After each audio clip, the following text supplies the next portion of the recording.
और एपीआई बच जाता है। सेलेनियम और एपीआई पढ़ने से पहले आपके माइंड के अंदर पूरा सेट बनना चाहिए कि आप अब मैनुअल से ऑटोमेशन के अंदर स्विच कर सकते हो।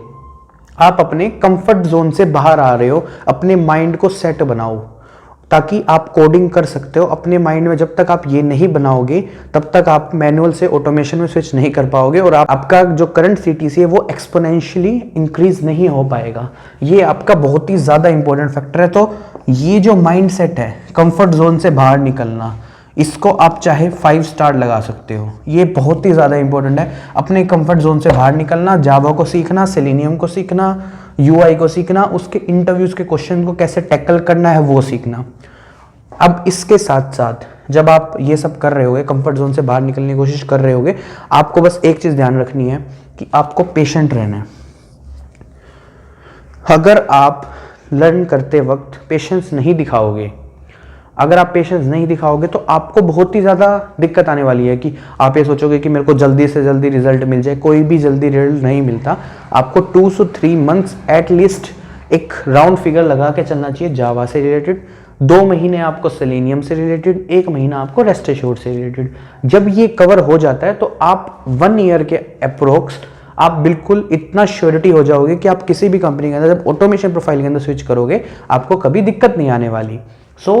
इसलिए आपको पेशेंस रखना है वाइल लर्निंग। हर चीज को कॉन्सेप्चुअल वाइज समझना है, कैसे यूज हो रहा है उनको समझना है। ये सब अगर आप समझ जाते हो तो आपका मेन जो पॉइंट है वो कवर हो जाएगा। आप जावा सीख चुके हो, आप अपने कंफर्ट जोन से बाहर निकल चुके हो, आप अपने लिए पेशेंस दिखा चुके हो कि मैं 3-4 महीने 5-7 महीने मैंने अपना ऊपर वर्क किया है अपने मैनुअल से ऑटोमेशन को लर्न करने में। अब इसके बाद अब आपको 2 तरह से ऑटोमेशन करी जाती है, एक होती है यूआई बेस्ड, एक होता है एपीआई बेस्ड। आपको मैंने पिछले वीडियोस में कुछ आप देखोगे उनके अंदर मिलेगा आपको एपीआई और यूआई के बारे में मैंने पूरा एक्सप्लेन किया हुआ है। आप एपीआई को पूरी एपीआई की प्लेलिस्ट में जाके आप पूरा एपीआई को समझ भी सकते हो, उसके मैनुअल के कॉन्सेप्ट को। अभी मैं पोस्टमैन की एसेंशियल ट्रेनिंग अभी आऊँगा, उसके अंदर 2-3 वीडियोज़ बची है, उसके बाद उसको स्टार्ट करूँगा मैं। अभी के लिए आप अपना गोल सेट करो कि आपको कौन से में जाना है। अगर आप जाना चाहो तो फुल स्टैक भी बन सकते हो। फुल स्टैक वो होता है जो यूआई भी करता है और एपीआई भी, रेस्ट एश्योर्ड भी करता है। ये दोनों अगर जो बंदा करता है उसकी डिमांड और ज़्यादा बढ़ जाती है। तो इन दोनों को पढ़ने के लिए मैं आने वाली वीडियोस में आगे और डिटेल में समझाऊंगा कि सेलेनियम और रेस्ट एश्योर्ड को कैसे वर्क करना है। अब आप जावा आपको आती है, जावा का यूज़ होएगा इन सबको। बस एक हम बेसिकली जार का यूज़ करते हैं, वो क्लासेस और उनको कॉलिंग वगैरह फंक्शंस को याद रखना होता है। वो फंक्शन याद करने के बाद फिर जो सब इंपॉर्टेंस रखने वाला है फ्रेमवर्क।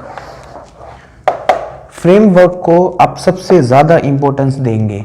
फ्रेमवर्क को एक्सप्लेन करने में, फ्रेमवर्क को समझने में, फ्रेमवर्क कैसे वर्क कर रहा है उसको, पूरे फ्रेमवर्क को लर्निंग में सबसे ज़्यादा वर्क होने वाला है। इंटरव्यू पर्सपेक्टिव से जब आप इंटरव्यू दोगे हर बार आपको फ्रेमवर्क एक्सप्लेनेशन मिलेगा ही मिलेगा। अब फ्रेमवर्क एक्सप्लेनेशन के अंदर आप अलग अलग तरीके से फ्रेमवर्क को एक्सप्लेन कर सकते हो।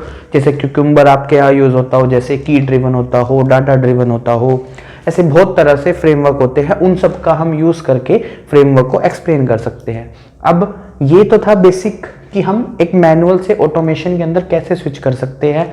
जावा सीखे, जावा के बाद अपना कंफर्ट जोन से बाहर निकलने की कोशिश करें, पेशेंस रहे, पेशेंस दिखाए, अपना गोल सेट करें कि आपको कौन से में जाना है, यूआई या एपीआई बेस्ड पे। अगर आपको फुल स्टैक बनना है तो उससे ज़्यादा कोई अच्छी बात ही नहीं है। अगर आप उसके बाद आप फ्रेमवर्क को फोकस करें, फ्रेमवर्क में जोन सा आपको अच्छा लगता है आप उस फ्रेमवर्क को यूज़ कर सकते हैं। ज़्यादातर आजकल मैं बता देता हूँ क्यूकम्बर के बारे में ज़्यादा पूछा जाता है क्योंकि मोस्टली इंडस्ट्री इसको प्रेफर कर रही है, क्योंकि क्यूकम्बर के अंदर हम एक सिंपल लैंग्वेज जिसको गरकिन लैंग्वेज बोला जाता है, वो मैं समझाऊंगा मैं आगे, लेकिन गरकिन लैंग्वेज का यूज़ करते हैं जो बीएस को, हायर मैनेजमेंट को, टेस्ट लीड्स को, नॉर्मल टेस्टर्स को और इन सब को डेवलपर्स को इजीली अंडरस्टैंडेबल लैंग्वेज है इंग्लिश फॉर्मेट फॉर्म में, इसलिए ये ज़्यादातर यूज़ की जाती है अपने फ्रेमवर्क से एसोसिएटेड करने वाली।